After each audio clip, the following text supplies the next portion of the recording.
둘의 회원 중에서 몸이 아프신 분들이 많은 걸로 알고 있거든요. 깊은 기도 중에 몸이 아파서 눕고 싶을 때가 있어요. 그러면 들어가서 그러니까 기도를 준비하고 누워야 될까요? 아니면 누워서라도 기도를 이어나가야 좋을까요? 네.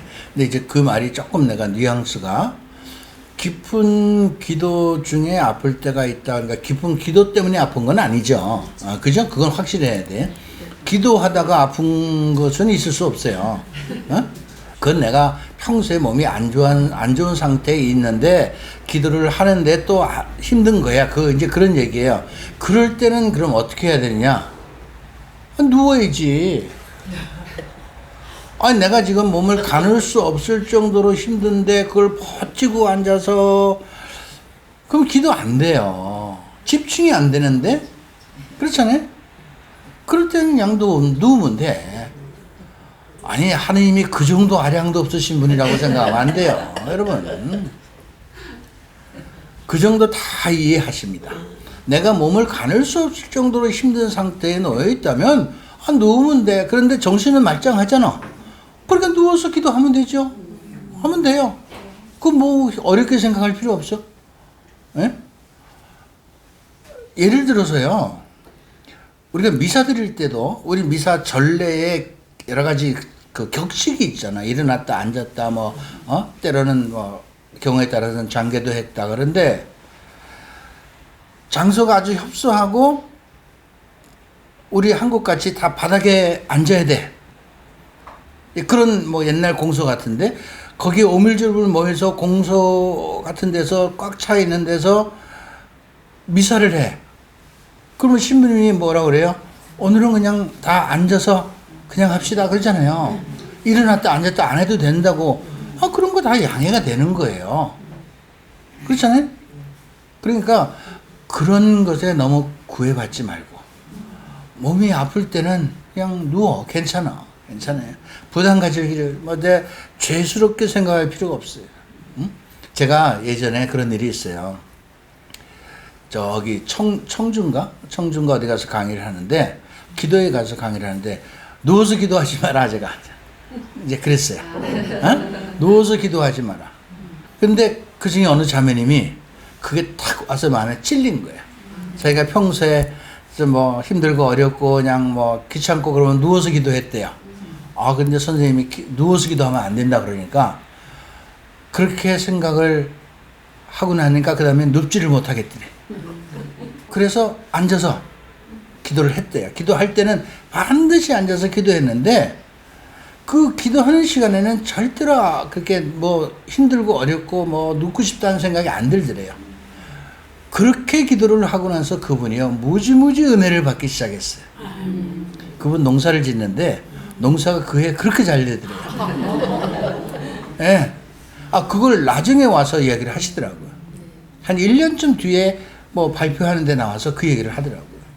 그러니까 기도를 이렇게 또 누워서 해도 된다 그러니까 그냥 누워서 하라는 건 아니고 내가 정말 몸을 가눌 수 없을 정도로 힘들 때 그건 누워서 할 수밖에 없죠. 저도 이제 살면서 병원에 신세를 몇 번 진 일이 있어요. 몇 개월 이렇게 병원에 이렇게 누워 있을 수밖에 없는 상황이에요. 그렇다고 기도 안 할 수는 없잖아요.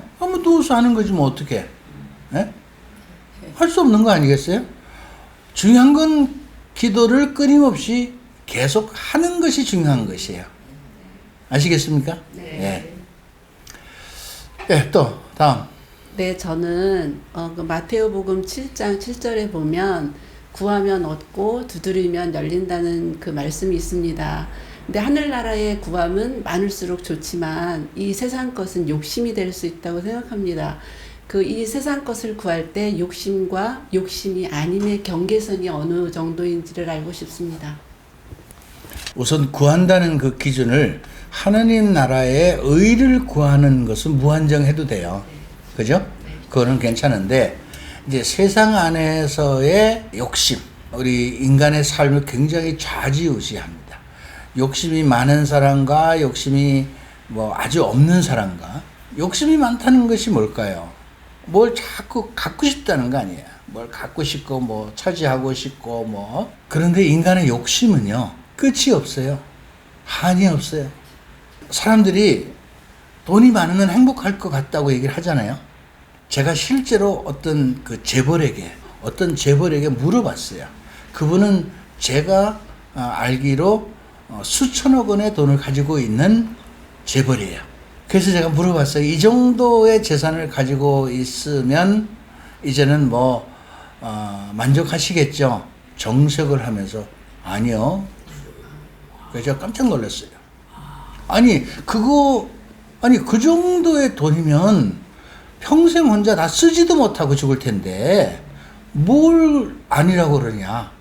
누구는요 얼마 가지고 있고요, 누구는 얼마 가지고 있는데 나도 그 정도 가지고 있어야 돼요. 그러니까 인간의 욕심은요 끝이 없는 거예요. 인간의 욕심이 끝이 없기 때문에 사실은 좋은 부분도 있어요. 뭐냐면 끊임없이 무엇을 추구하고 탐구하는 그런 생각들을 갖게 되죠. 그런 추구하는 탐구나 어떻게 보면 또 그런 것 때문에 창조적 의식이 새롭게 생겨날 수도 있어요. 그렇지만 적어도 이 물질에 대한 욕심은 굉장히 우리를 힘들게 어렵게 하는 겁니다. 내가 이만한 돈을 이 정도를 벌어야 되겠다라고 일단 마음을 먹고 시작해서 목표점에 다다르면 그거를 만족할까요? 절대로 못합니다. 제가 이제 평생 이런 일을 하다 보니까 예전에 어떤 형제님인데 선생님 제가요 돈이 이 정도 생기면 제가 무슨 일을 하려고 합니다. 이제 후원을 좀 하겠습니다. 이 정도만 생기면 내가 이제 그때부터 좋은 일을 하려고 합니다. 이때까지는 열심히 벌겠습니다. 그런데 그 정도 됐어. 그래서 이제 그 일을 시작하셔야죠. 그래. 아니요. 아직은 좀 부족한 것 같아서 이 정도까지는 좀 더 해야 되겠대. 그 사람은 평생 아무것도 못 해보고 그냥 죽었어요. 그 돈은 다 어디 갔을까? 그 돈 자식들에게 본인이 주려고 한 건 아니지만 그대로 넘어갔는데 그 뒤에 자식들이 재산 싸움을 하느라고 형제들이 다 갈라졌어요. 그렇게 되는 거예요. 그래서 저는 일용할 양식이 있으면 감사하세요. 오늘 먹고 살 것만 있어도 감사해야지. 내일은 내일에 맡겨요. 내가 10년, 20년 뒤를 위해서 뭘 해야 되겠다고 10년, 20년 뒤에 살지 못 살지 어떻게 알아. 오늘에 감사하고 사세요. 감사하고 사는 사람들은 욕심을 내지 않습니다. 그런데 욕심이 많은 사람들은 절대로 감사를 못하고 늘 부족하고 불평하고 불만스러워해요. 그러면 그 인생은 아무리 뭐가 많아도 불행할 수밖에 없어요. 그런데 조금 있어도 그 조금에 감사하는 사람은 항상 기쁘고 행복하게 살면서 평생을 기쁘고 감사한 삶을 살다가 하나님한테 가게 되어 있어요. 뭐가 성공적이고 무엇이 행복하게 사는 사람이냐? 여러분 다 아실 겁니다. 그러니까 때로는 욕심이 필요할 수도 있겠지만 지나친 욕심은 결국 하나님의 뜻을 반하는 결과를 가져오게 되어 있기 때문에 지나친 욕심을 갖지 않으시면 좋겠다. 밥 먹고 살잖아. 그렇잖아요? 네. 감사해야지. 제가 그랬어요. 저는 평생 제가 무슨 어디 직장 생활을 하고 사업을 하고 돈 버는 사람이 아니잖아요. 그럼 많은 분들이 저한테 의문을 가져. 당신이 평생 어떻게 살아왔느냐? 몰라. 어떻게 살아왔는지. 이렇게 살아왔어. 어떻게? 하느님의 은총으로. 하느님의 은총으로. 저는 돈을 달라고 기도해 본 일 단 한 번도 없어요. 돈은 필요하면 하느님이 주세요. 제가 뭘 마련하고 뭘 어떻게 해야 되겠다고 이렇게 쌓아두는 사람도 아니고요. 내가 노후에 어떻게 살겠다고 무슨 저축을 해놓은 그럴 돈도 없는 사람이고, 노후에 뭘 좀 편안하려고 저는 보험 하나도 없어요. 여러분들 뭐 다 가지고 있는 실비보험 하나도 저는 없습니다. 다 보험 들고 사잖아요. 근데 저는 보험 같은 것도 하나도 없어요. 그냥 오늘 일용할 양식에 감사하면서 사는 거고, 오늘 잘 먹고 오늘 잘 자고 오늘 기쁘고 행복하게 살았으면 감사한 거죠. 내가 뭐가 필요하다 그러면요, 하느님이 어떤 경우를 통해서든지 필요한 것은 주세요. 저는 평생 그걸 경험하면서 살아온 사람입니다. 하느님이 돈도 주시냐고? 주시죠. 필요한 돈이 있으면 누구를 통해서든지 전혀 생각지 못한 사람들을 통해서도 그 돈을 주세요. 쌀이 필요하면 쌀 갖다 줘요, 누가. 집에 뭐가 부족하면 누가 그걸 갖다 줘요. 좀 이상하게 들릴지 모르지만 우리 집 사람은요, 뭐가 먹고 싶으면 주님 너 뭐 먹고 싶은데요, 그래. 아, 그러면 정말 며칠 안에 누가 그걸 줘요. 아니, 정말이에요. 뭐, 여러분들에게 그렇게 하라는 건 아니지만, 어쨌든 간에, 그런 어떤, 하느님을 전적으로 믿고 의탁하고 살아가는 사람들은 그런 욕심을 내지 않아도 절대로 사는데 지장이 없어요. 내가 이만큼 많아야 뭐 잘 사나? 그거 다 쓰지도 못하고 죽을 돈들, 그렇잖아요. 뭐, 제가, 어느 신부님 영상 보니까, 있는 돈 다 쓰고 여행하고 500만 원만 남겨놓으라고 그러대, 보니까. 그런 얘기를 하시더라고요. 아니, 저도 뭐 비슷한 얘기일지 모르겠지만, 여러분 자신을 위해서 평생 쓰시고 가세요. 내 돈은 내가 쓰는 만큼이 내 돈이에요. 내가 가지고 있는 돈은 절대로 내 돈이 아닙니다. 예? 쓰는 만큼이 내 돈이에요. 그러니까 좋은 일 하고 싶을 때 다 하세요. 그거 다 내 돈이야. 그렇게 쓸 때 그만큼 이상의 축복을 받아요. 저는 아직 그런 걸 평생 경험하고 살아가는 사람. 저는 제가 없어도 쓸 때는 탁 써요. 나눔을 할 때 탁 나눔해요. 작은 돈은 아니지만 어쨌든 제게는 큰 돈이에요. 그렇지만 할 때는 저는 해요. 그러면 더 이상의 축복을 받아요. 욕심이 없이 산다는 것이 내가 욕심을 버려야 되겠다라기보다는 내가 가지고 있는 것에 감사하면서 나누면서 살아가야 되겠다. 그렇게만 살면요, 욕심이 그렇게 안 생겨요. 감사하며 사세요. 감사가 최고입니다. 네. 감사합니다. 네. 다음 또. 선생님은 오랫동안 이렇게 하느님 일만 하셨잖아요. 그러면은 스트레스가 이렇게 또 있을 때는 어떻게 하셨어요? 예, 스트레스가 있을 때.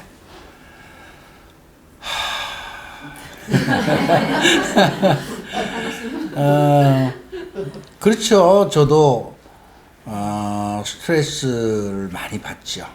과거나 지금이나 스트레스를 굉장히 많이 받아요. 왜냐하면 이게 사람을 상대하는 일이기 때문에 그래요.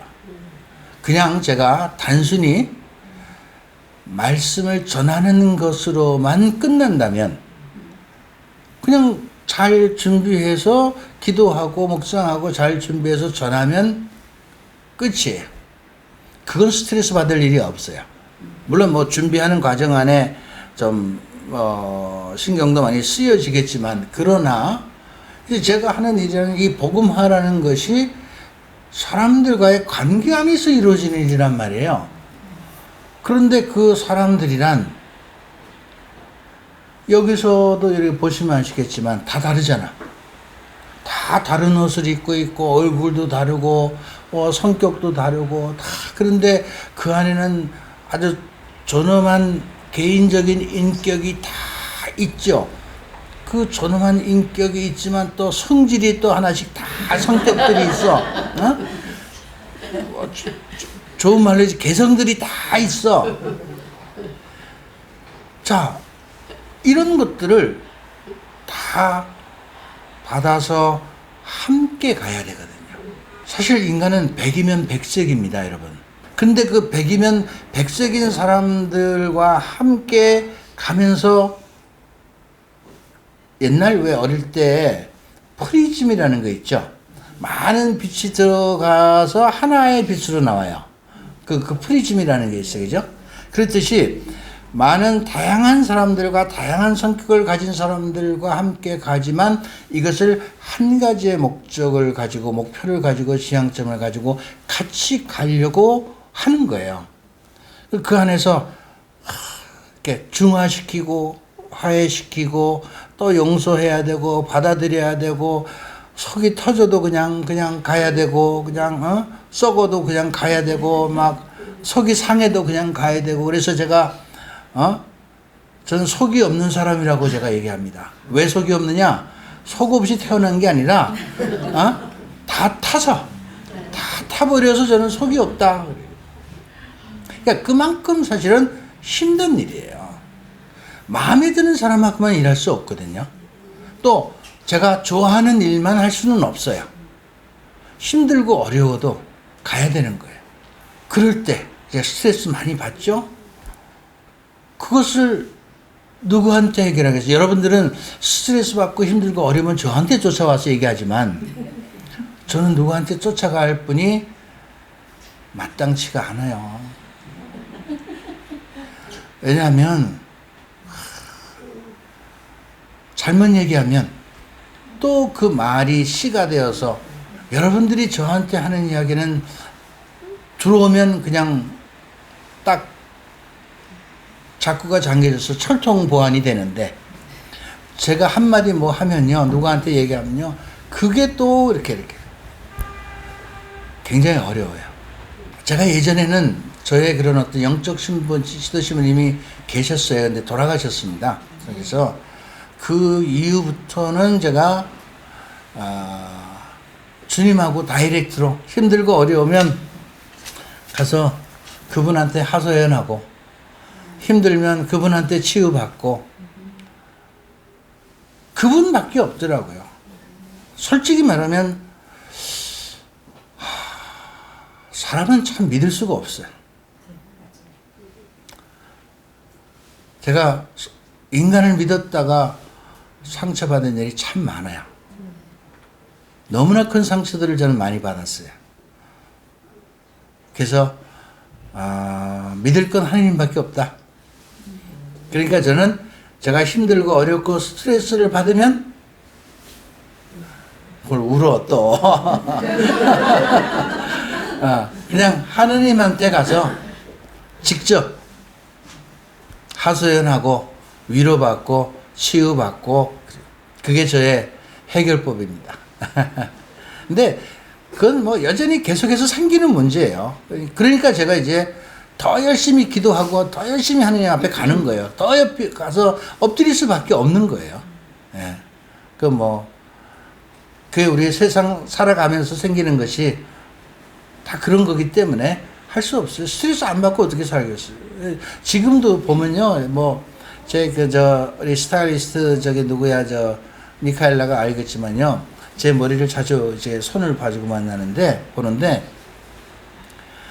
스트레스가 많이 쌓이면요, 머리가 속이 안이 빨갛고 뭐가 자꾸 나요. 근데 그럴 때가 많아요. 여러분들이 겉에서는 안 보이지만, 미카엘라는 잘 알아. 속이 그냥 파랗고 뭐가 나고, 저는 이렇게 보이는데 이렇게 나타나지 않아요. 그러니까 그게 얼마나 좋은지, 그게 얼마나 좋은지. 아니, 보이는데 나타나면 남들이 그것 때문에 스트레스 받을 거 아니에요. 에? 근데 보이지 않는데 나타나니까, 감사한 거죠. 그래요. 그 정도만 얘기합시다. 더 힘든 얘기 해봐야 또 괜히 이거 우니까 내가 좀 그러네. 어쨌든 오늘 여러분들하고 이렇게 이야기를 많이 나눠봤습니다만은 우리가 살다 보면요, 뭐 여러 가지 일들이 있을 수 있죠. 의외로 인간들이 살아가는데 생겨나는 문제들이 많아요. 근데 우리는 신앙인이거든요. 신앙인이라고 예외는 아니에요. 그런 문제들 다 우리에게 있어요. 인간과 인간관계 안에서, 세상 안에서 살아가고 있기 때문에, 네, 그런 문제들을 어떻게 하면 우리는 하나님 안에서 지혜롭게 극복하고 해결할 수 있을까? 이제 이런 것들을 우리가 이야기를 나누고 있습니다. 오늘도 여러분들하고 이야기를 나누는데요. 함께 해주신 분 감사합니다. 다음 시간에 또 뵙도록 하겠습니다. 감사합니다. 감사합니다.